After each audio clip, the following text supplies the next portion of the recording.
What are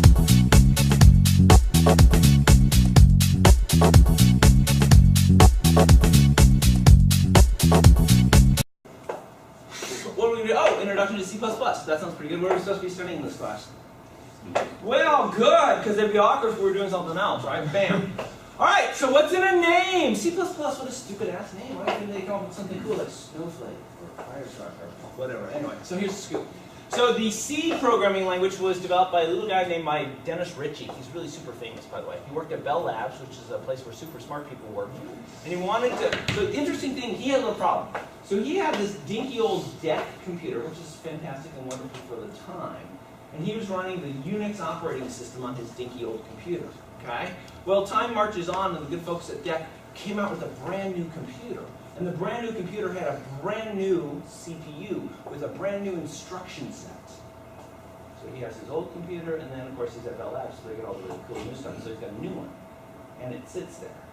He goes, well, I love the Unix operating system. So what I'd really like to do is move the Unix operating system from my old system to the new system. Unix operating system completely written in assembly language. Okay. So if he's going to do that move, he's basically got to recode the whole dang thing. And he's like, ah, well, first off, that sort of sucks as a task. But what do you think the good folks at DEC are going to do in 6 months or 12 months? Make Make a new one. So not only does he looking at moving it once, but he's looking at moving it like a million times, right? Every time they come out with a new one, he's going to have to do the whole, figure out what the new assembly language is, and stuff like that. So Dennis Ritchie's a smart guy. He goes, wow, that sucks. I don't really want to spend the rest of my life doing that, porting Unix to new computers. So there's got to be a better way to do it, and he is actually correct. There is a better way to do it. What he does is he invents the language called C. What the heck's up with that? So he takes Unix, and he goes back and he rewrites Unix, but he rewrites Unix in a high-level language, C. Okay? Well, once he's rewritten in C, then when the new computer shows up, which it already has, all he has to do is go to the new computer and actually write a compiler. Well, writing a compiler isn't that big of a deal, right? But if he writes a C compiler for that machine, then he can show up with his Unix files, compile them, and poof, all of a sudden he magically has Unix that runs on that computer.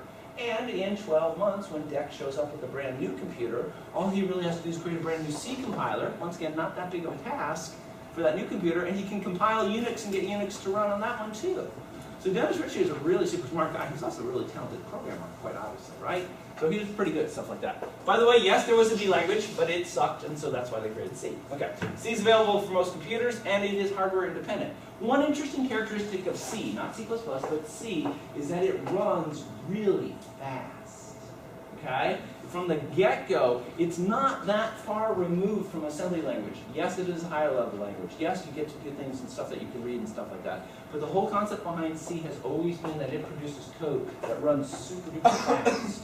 So if you see projects that are in C, there may actually be a real reason for it because they need an end result that moves very quickly. Widespread use of C with various kinds of computers, sometimes called hardware platforms, unfortunately led to many variations. And they said, well, this is crazy, we're starting to splinter, basically. So a standard version was needed. The American National Standards Institute, ANSI, cooperated with the International Organization for Standardization, ISO, and they standardized C. So now we know what the C language is. Okay, everybody agrees on it. There's really only one version of it. Fantastic and wonderful. C++, which is what we're going to be talking about, is actually an extension of C. So you got assembly language, you got C, and now you got C++. Basically what it is C with objects. Effectively is what C++ is. Okay?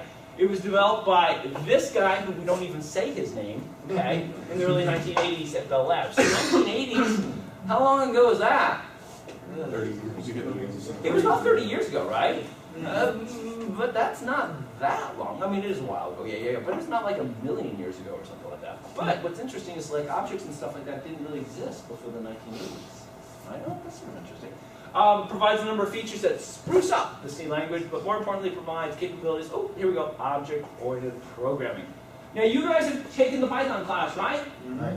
So you know how to write a program, right? If I showed up and said, hey, write something in Python, you can make easy, hard, whatever. The scoop is you can sort of pound it out in Python, right?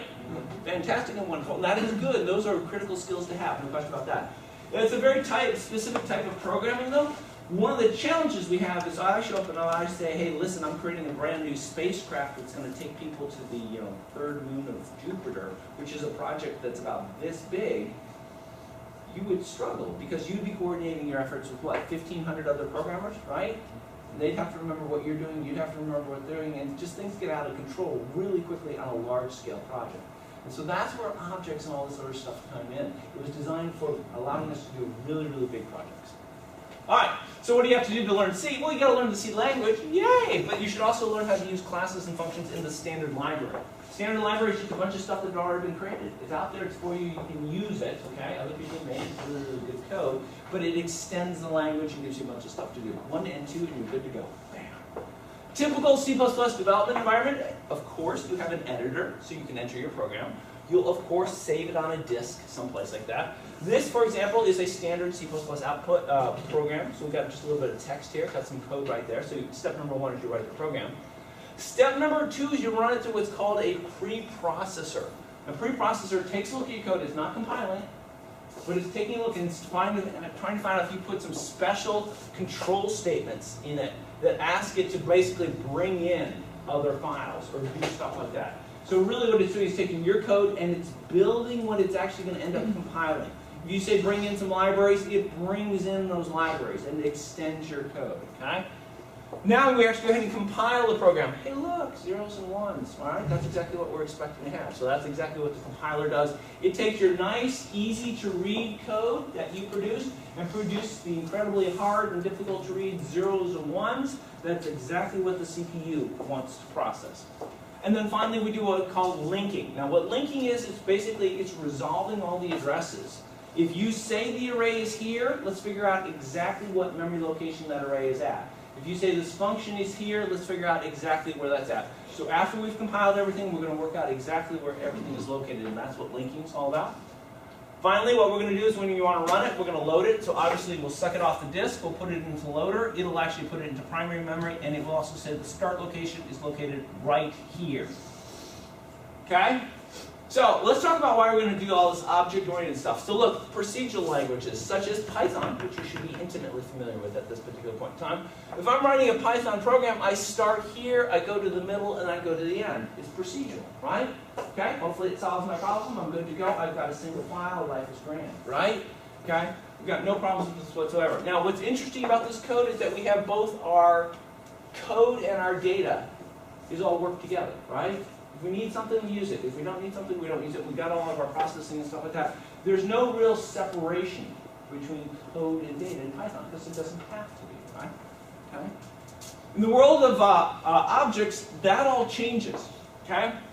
We actually create basically separate pieces of code and data. And if the code needs the data, we put the data with the code. So we have code and data pieces all over the place. Okay, they're self-contained. We call these objects. Each object represents a different part of the application. So you give me enough objects, I put them together, bam, that's the whole program. Okay? Each object contains its own data and its own logic. Obviously, it contains the data that it needs to do its job, right? Okay? The objects communicate between themselves. Objects are designed to represent how you talk and think about the actual problem.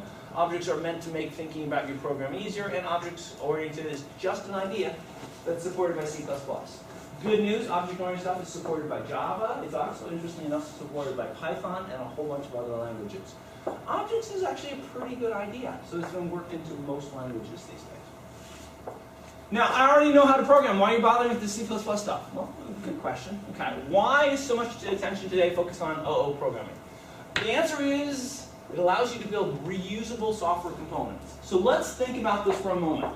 If I was running a software company, okay, and I decided to build a brand new program, how would I want to do that? What would be a perfect world for me if I was going to build a brand new program? Start from what you had before. Start from what you have before. Okay, so yeah, you're really close to it. What I'd really like to do is walk into my software closet, right, where I keep all the software that I've created before, right? And I think about my new program and I say, well, I have to have a logon function. So I go reach up on the shelf and I take down a logon function. And after you log in, I have to show you all the stuff that you have. So I reach in and get this, show me all the stuff I already have. And then I need, oh, security is important, so I need an authentication function. So I pull that off the shelf, right? You start to see what I'm doing? Am I doing any coding? Nope. I'm not, right? I'm just picking up stuff that's already been done, grabbing it and sticking it together in my program, right? As a guy who owns the company, this is perfect. Why? Less effort. Less cost, right? You darn programmers cost me a lot of money. So if when I'm creating a brand new project, I always have to start from scratch, if I always have to start from the beginning, dang, that's going to cost me time and money, right? And those are two things that are way, way, way too expensive for me to spend too much on. So this whole object-oriented thing gives me the opportunity to say common things that I'm doing over and over again. I can do really well, call it an object, put it up on the shelf. And the next time I create a program, I can reach up on the shelf, take it down, and work it into my program, right? So if I'm building my rocket ship to go to the third moon of Saturn, well, fantastic. I'll pull down, I'll do the development, I'll put everything up on the shelf. And then if I decide, well, you know, I really want to go to the fourth moon of Saturn, or sixth moon of Saturn or something like that, guess what? I've got a closet full of stuff that's pretty good, right? I'm sure there's some differences for whatever that project is, and I will code those. But I've got, what, 2/3 perhaps of everything I need. How cool is that? In the world of Python, you're probably starting from scratch. I mean, you can take your program that you wrote to go to the fourth moon of Saturn, okay, but you're going to have to sort of step through it and figure out what you got and what you don't, and it's not going to be terribly clear. Okay? Building software quickly, correctly, and economically has been an elusive, in other words, we don't have it, goal in the software industry. The modular object-oriented design and implementation approach has been found, here we go, here we go, here we go, to increase productivity 10 to 100 times. And if I don't have to code it, bam, it's done. That's super productivity increasing, right? The over conventional programming errors, well, reducing the development time, errors, and cost. And the reason it's reducing development time, errors, and cost is because if it's already done, I don't have to develop it, right? And if somebody really smart created it, and you're going to work into your project, then you're using the best thoughts of somebody else in your particular project. It's already been debugged, it's already been worked out, you don't have to worry about any of that sort of stuff, okay? C++ is extremely popular because it's a superset of views of C. So if somebody already knows C, it takes almost nothing to learn C++. Of course, you don't know C, so we'll start from the ground. Boop. So let's talk about objects, since they seem to be such a big part of C++. What is an object? Okay, so objects, both software and real, have two ways they can be represented. Number one is attributes. Number two is behaviors. This is how they are, and this is what they do. Starts to get interesting. So, let's talk about your car. Does your car have a gas pedal? Yes. And when you're driving along and you press the gas pedal, what happens? Car moves forward. What's that? Car moves forward. Excellent, that's fantastic. How does that work? Engine drive combustion. There's turbos. And when you press on it, it presses on the back, and they go, ow! And then what they do is they open up, and then more gas. I've got no freaking clue. I have no clue whatsoever what happens. And that's exactly what we're talking about. The gas pedal hides the driver from the complex mechanisms that actually make the car go faster. Just as, oh my goodness, its buddy, its pal, its second cousin, the brake hides you from the complexity of however the heck your car happens to stop, right? Okay? Oh, by the way, and the steering wheel hides the mechanisms that turn the car. We will agree that when you turn your steering wheel, your car turns, right? Can we all agree that there's probably a bunch of stuff that happens when you do that?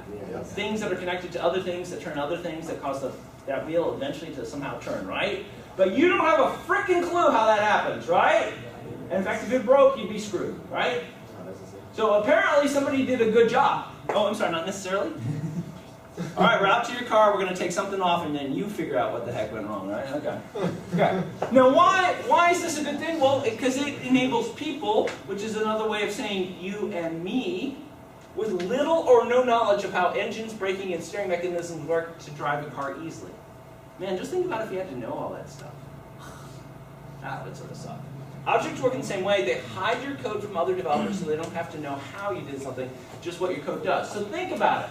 You code up a nice little object, it does something fantastic and wonderful. Let's see.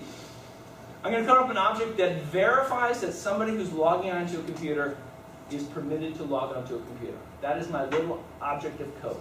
And they provide, what, an email address and a password. Okay? And if they provide it correctly, then they get to log on. And this is my object. And somebody else is developing something for that workstation. They say, hey, I need some security. I need to make sure that they can log on correctly. And I show up and I give them my object and say, here you go. This will do it for you. They can plug it into their code. Do they have to know how I do it? No. Absolutely not. My code is secret. You know, I'll just let them log on. I don't really do anything in my code. You know, whatever, okay? Maybe I reach out to some secret NSA database or whatever the scoop is. I can do anything I want, but they won't know what my code does. I'm sorry, let me take that back. They won't know how my code does what it does. They will know what it does because I will tell them. It authenticates people trying to log onto the workstation. But I won't tell them how I authenticate, right? And that's the value of an object. Member functions and classes. Performing a task in the program requires a member function, which houses the program statements that actually perform the task. What it means is that every single object does stuff. This is my thing, and it does something. Well, great. What does it do? It does member functions. So I'll have a series of functions that belong to the object. Okay? The member function hides these statements from the user, just as the accelerator pedal of a car hides from the driver the mechanisms making the car go faster. In C++, we create a program unit called a class. You'll hear that over and over again, to house the set of member functions that perform the class's task. We'll get to this in a minute. Okay. For example, a class that represents a bank account. You all have bank accounts, right? Okay. And how much do you have in your bank account right now? That's not beeswax. That's not so good. Might contain one member function, to deposit money, as another member function to withdraw money. Does that make sense? So the thing is the bank account. The member functions allow you to do stuff with the bank account. Stick money in, pull money out. Okay, this is cool. Oh wow, and you can have a third one to say, yo, how little money do I actually have in my account right now? Oh, I'm sorry, I should tell you something else. You guys know about the Powerball thing?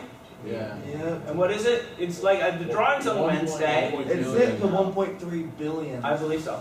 So I want to let you know, I am actually in possession of a Powerball ticket. Should my ticket win, the way we're going to play this game is no more class this semester, and you all get A's. Okay? But that's only if my ticket wins. It's not likely. Would you bite your tongue? I feel very good about my ticket. And I'd like to point out to you, Mr. Gedge, you can't win. Okay. That was just important, because like if I'm not here, you'd be like, wow, he must have won. Okay. A class is similar in concept to a car's engineering drawings. Okay, yeah, so here's the concept. So a class is actually not an object. So we're trying not to get too whacked on it. Okay? So a class, when we say class, what is a class? A class in the world of C++ is just a blueprint. Okay? When I say, hey, here's a class, all I'm doing is saying this, if I ever created an object, this is what it would look like. I can show you the blueprint of a house. Is the blueprint of a house